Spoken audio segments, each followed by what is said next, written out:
జనరల్‌గా men and women like ఒక boy or girl maturity అనేది అంటే అది ఫిజికల్ బాడీ వైజ్ కానివ్వండి, మెంటల్ మెచ్యూరిటీ కానివ్వండి, సమ్‌వేర్ ఇన్ టీన్స్ వాళ్ళకి మెచ్యూరిటీ వచ్చేస్తది.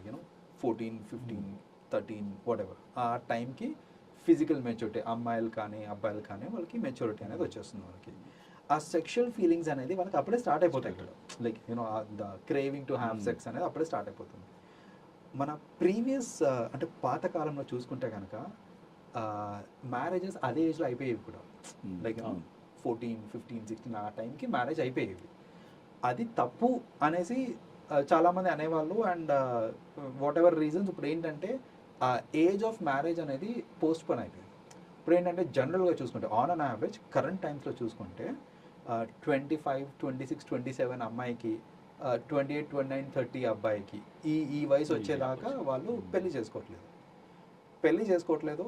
But body will keep demanding for sex obviously. Like because వాళ్ళు 13, 14 ఇయర్స్కే మెచ్యూర్ అయిపోతారు.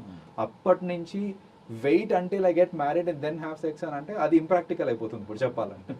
ఇలాంటి ఈ సెక్షువల్ డిజైర్స్ వీటిని ఇప్పుడు సాటిస్ఫై చేయాలి అని అంటే పెళ్ళంటారా పోస్ట్పోన్ చేసుకుంటున్నారు. బికాజ్ వాళ్ళు ఏంటంటే నేను firstly I have to settle well in life అనేసి అంటున్నారు. ఇవన్నీ వస్తున్నాయి, ప్లస్ ఈజీ యాక్సెస్ ఉన్నాయి. ఇవన్నీ ఉండేసరికి ఏంటంటే సెక్స్ అనేది ఈవెన్ బిఫోర్ మ్యారేజ్ ఏదో ఒక విధంగా అయిపోతుంది వాళ్ళకి. పెళ్లికి ఏమో పోస్ట్ పోన్మెంట్ ఉంటుంది, బట్ ఫిజికల్ నీడ్స్ మాత్రం లేదు.